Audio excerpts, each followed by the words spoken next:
दोस्तों नमस्कार, आप सभी का स्वागत है SSC coaching by Oliveboard YouTube channel पर। जैसे कि आप बहुत बेहतर तरीके से पढ़ाई कर रहे हैं और एसएससी सीएचएसएल का एग्जाम है, सीपीओ का एग्जाम है और उसके बाद आपका एसएससी सीजीएल, जो कि आप बहुत अच्छे से आप तैयारी करके चल रहे हैं। और समय से पहले अगर हमें हमारी मिस्टेक के बारे में पता चल जाता है तो और बेहतर तरीके से हम कर लेते हैं। ये लड़ाई है, ये कॉम्पिटिशन है, हेल्दी कॉम्पिटिशन आपको करना है। कहीं ना कहीं अपने जो वीक एरियाज है उसको और अच्छा करना है। ठीक है, वो कहते हैं शॉर्ट एनालिसिस, मतलब आपको अपने जो स्ट्रेंथ है उसके बारे में पता होना चाहिए, जो वीक एरिया है उसको पता होना चाहिए, और कौन कौन से मोस्ट रिपीटेड टॉपिक्स हैं, सिलेबस क्या है, थोड़ा सा और हम क्या चेंज कर सकते हैं स्ट्रेटजी में जिससे हम और बेहतर कर पाए। क्योंकि मौका मिलता है एक, फिर उसके बाद हमें इंतजार करना पड़ता है। तो मौके से पहले अगर हमें और जानकारी मिल जाए और हम सॉलिड तरीके से पढ़ाई कर ले और बेहतर कर ले तो हम चीज़ों को और अच्छा कर लेते हैं। और रीजनिंग आपको पता है, रीजनिंग बहुत बड़ा सपोर्ट के रूप में काम करता है आपके एसएससी सीजीएल में। जब आप चाहे टीयर 1 की बात करें या टीयर 2 की बात करें, अगर रीजनिंग में आपका स्कोर कम है तो कहीं ना कहीं क्वेश्चन मार्क लग जाता है सिलेक्शन को लेकर। और रीजनिंग में अगर आपका स्कोर अच्छा है तो बाकी सेक्शन में अगर आपका स्कोर कम है तो भी हमारा काम निकल जाता है और हम अपना कहीं ना कहीं कट ऑफ निकाल लेते हैं। तो रीजनिंग में पूरी पावर से काम करना है जिससे कि आपका बाकी सेक्शन में अगर इसको थोड़ा कॉम्प्रोमाइज भी हो जाए तब भी आपका सिलेक्शन हो जाए, आपकी रैंक आ जाए। तो दोस्तों इसकी सिलेबस के बारे में थोड़ा सा जान लेते हैं पहले तो, कि आपको पूरा सिलेबस मतलब समहाउ थोड़ा सा उसके बारे में आइडिया होना चाहिए।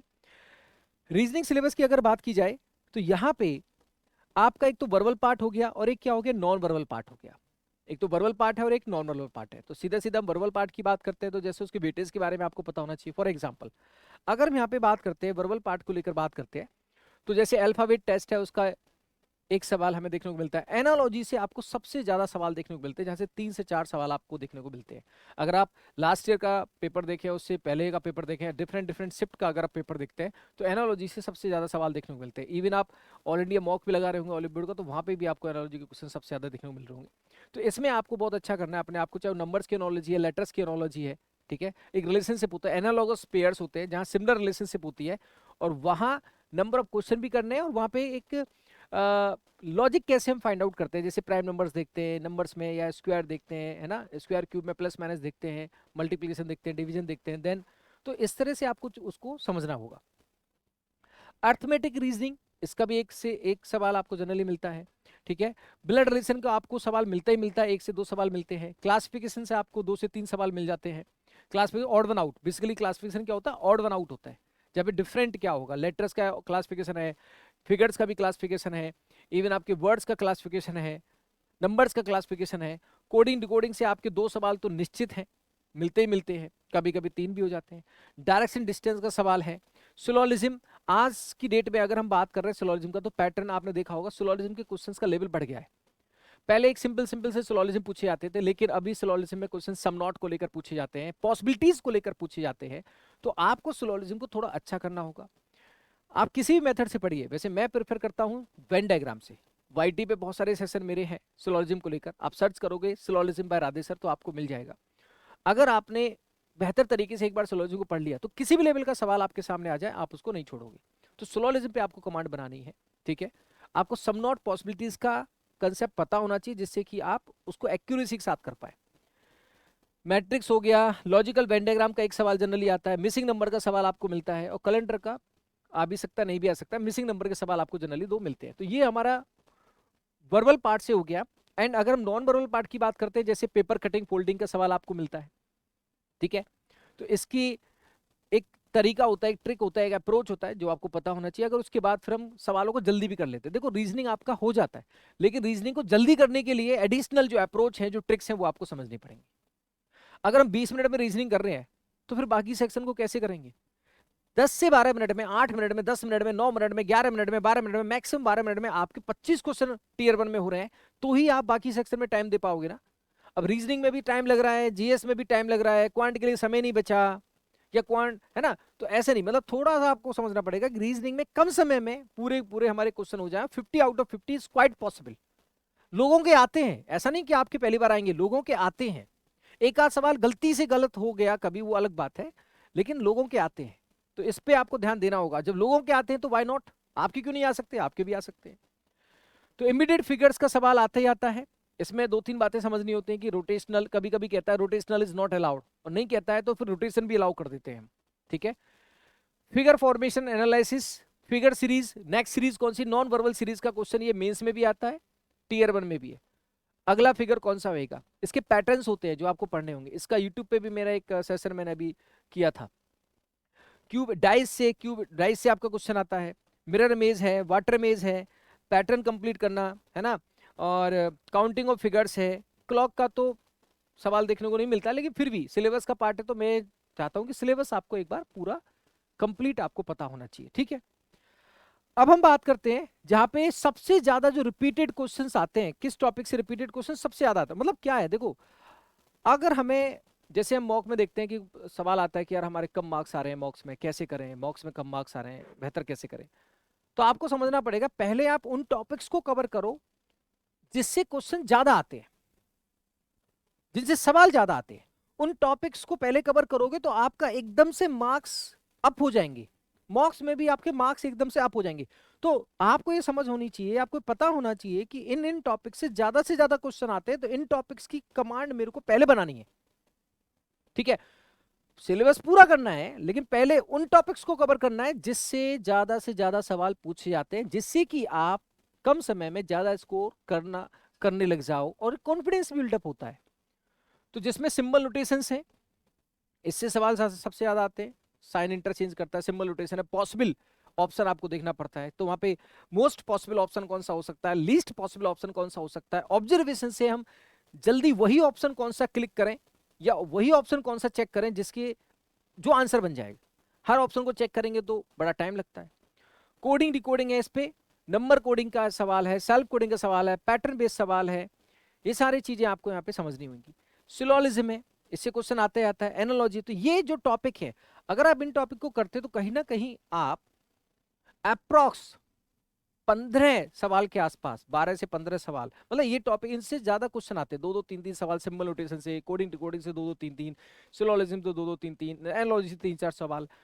तो ऐसे जो टॉपिक्स हैं जिनसे ज्यादा क्वेश्चन आते हैं, उन टॉपिक्स को पहले कवर करो, ठीक है। बाकी सारे टॉपिक और भी करो, लेकिन पहले उनको कवर करो, जिससे कि आप जब मॉक में बैठते हैं, है ना, तो आपको लगता है कि भाई ठीक है, मेरा मार्क्स ठीक आ रहे हैं, तो एक कॉन्फिडेंस आता है कि जब मैं यहाँ तक पहुंच गया तो अब ज्यादा दूर नहीं मंजिल, लाइक दिस। तो क्या करना है, सिलेबस पूरा कवर करना है। सबसे पहली चीज तो यह है कि सिलेबस आपको पूरा कवर करना है, लेकिन सिलेबस में पहले वो कवर करना है जो मोस्ट स्कोरिंग टॉपिक्स है, मोस्ट स्कोरिंग टॉपिक्स है। फिर प्रैक्टिस लगातार करनी है, आपको मॉक देना है। दो तरह के मॉक है, एक होता है फुल लेंथ मॉक देना है, एक सेक्शनल मॉक भी देना है। फुल लेंथ मॉक तो आप दीजिए, है ना, लेकिन सेक्शनल मॉक भी दीजिए, उससे अपने सेक्शन को थोड़ा सा और डीप में एनालाइज करने का मौका मिलेगा कि कहां आपके मार्क्स रुक रहे हैं, कौन से टॉपिक आपको ज्यादा परेशान कर रहे हैं। उन टॉपिक को फिर सब्जेक्टिव स्टडी में इंक्लूड करो। दो तरह की चीजें लेकर, एक होता है सब्जेक्टिव स्टडी, एक होती है प्रैक्टिस। सब्जेक्टिव स्टडी जब करते हैं तो उन टॉपिक्स को उसमें रखो जो प्रैक्टिस करते समय आपको परेशान कर रहे हैं। जब मॉक लगाते समय, सेक्शनल मॉक लगाते समय इन टॉपिक से क्वेश्चन रुक जाता है, फॉल्स हो जाता, गलत हो जाता है या टाइम लेता है, तो उन टॉपिक्स को ज्यादा इंक्लूड करें सब्जेक्टिव स्टडी में, जिससे कि उसमें डीप एनालिसिस 360 डिग्री पे पढ़ा जा सके और उससे फिर क्या होगा, आपके अपने आप ही स्पीड अप हो जाएगा। तो प्रैक्टिस करनी है, सब्जेक्टिव स्टडी, दोनों चीजें अलग है, ठीक है। रीजनिंग मैं आपको ऑल इंडिया मॉक कराता हूँ, है ना, ऑलिव बोर्ड पे कराता हूँ। मेरे बैचेस, पहले भी मैंने एक बैच खत्म किया, फिर एक दूसरा बैच स्टार्ट किया, तो मेरे ऑलिव बोर्ड पे बैच चलते हैं जहाँ पे मैं पूरे कंप्लीट सिलेबस को डिटेल में पढ़ाता हूँ।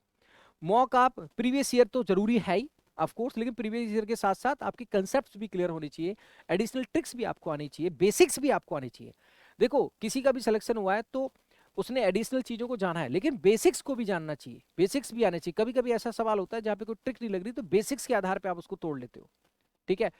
प्रीवियस ईयर, जो लेटेस्ट प्रीवियस ईयर है 2020 से 2023 के बीच में, जो सारे क्वेश्चंस प्रीवियस ईयर के हैं वो सारे आपको कवर करने हैं प्रैक्टिस में, ठीक है, वो सारे कवर करने हैं। वहां से आपको पता लगेगा कि इन इन टॉपिक से मेरे क्वेश्चन थोड़े गलत हो जाते हैं, टाइम ज्यादा लगता है, उनको सब्जेक्टिव स्टडी में इंक्लूड करो, डीप में पढ़ो, रिवाइज करो, फिर आपके मार्क्स अप हो जाएंगे। इस तरह से आपको चलना है, ठीक है।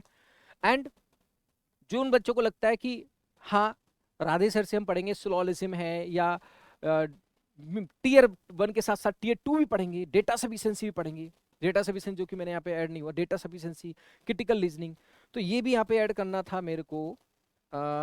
यस, तो मैं यहाँ पे अलग से ऐड कर देता हूँ, डेटा सफिशिएंसी, क्रिटिकल रीजनिंग। ठीक है, data sufficiency and critical reasoning. अब इनसे आप जैसे करें ना बात, जब मेंस की करते हैं तो इन टॉपिक्स को भी मतलब आपको क्या करना है, टीयर 1 टीयर 2 दोनों चीजों को लेके चलना होगा ना आपको। टीयर 1 टीयर 2, टीयर 1 पे तो एनालिसिस करो, लेकिन टीयर 2 को भी आपको साथ में थोड़ा थोड़ा लेके चलना पड़ेगा। अभी आप ज्यादा लेके चल रहे हैं, जैसे 70% पोर्शन आप टीयर 1 का कवर करके चल रहे हैं, है ना, लेकिन 30% 20% आप टीयर 2 के हिसाब से भी चीजें लेके चलिए। जब सब्जेक्ट स्टडी करते हैं तो किसी भी टॉपिक को डिटेल में पढ़िए। जैसे फॉर एग्जांपल मेरा ये बैच है विजय बैच, मैं इसमें क्या कर रहा हूँ, बेसिक से एडवांस किसी भी टॉपिक को पकड़ा तो उस पर बेसिक से एडवांस उस पूरे टॉपिक को पढ़ाया, कंसेप्ट को पढ़ाया, लेटेस्ट में क्या क्या सवाल आए उस पर बेस्ड सवाल कराए, जिससे कि आपका उस टॉपिक पे पूरी कमांड बन जाए। और फिर प्रैक्टिस आप टीयर 1 और टीयर 2 उस तरह से अपना शेड्यूल बनाते हैं, प्रैक्टिस करते हैं। तो ये बैच है, और ये डील ऑफ द वीक में क्या है, मतलब बहुत ही कम कॉस्ट में, बहुत ही नॉमिनल कॉस्ट में, एक तरह से ये मान लो कि फ्री ऑफ कॉस्ट के रूप में है। बस एक टैग यहाँ पे थोड़ा सा लगा दिया कि जिससे कि एक नॉमिनल अमाउंट, ये इसका कोर्स का फी 1199 था, लेकिन डील ऑफ द वीक ये ऑफरिंग है, जो एक बारी मान लो किसी पर्टिकुलर बैच को लेकर एक बारी ऑफरिंग आ रही है, तो ये आपका डील ऑफ द वीक है, ये आपको मिस नहीं करना है। बहुत सारे बच्चों ने इसको इनरोल करना स्टार्ट कर दिया है, ठीक है, तो आप इसमें इनरोल कर सकते हैं। डिस्क्रिप्शन में आपको लिंक मिल जाएगा, ऑलीबोर्ड पे आप जाओगे, इसमें कंप्लीट आपको रीजनिंग मिलेगा, पूरा कंप्लीट मिलेगा, टीयर 1 टीयर 2 पूरा मिलेगा, और बहुत बेहतर तरीके से आपको इसमें क्लासेस मिलेंगी, पीडीएफ मिलेंगी, रिकॉर्डिंग मिलेंगी, 1 साल तक की वैलिडिटी रहेगी पूरी रिकॉर्डिंग्स की। तो ये आपका बैच है, और इसमें आप इनरोल करा सकते हैं। डील ऑफ द वीक में ऑफरिंग है फ्रॉम ऑलीबोर्ड साइड, ठीक है।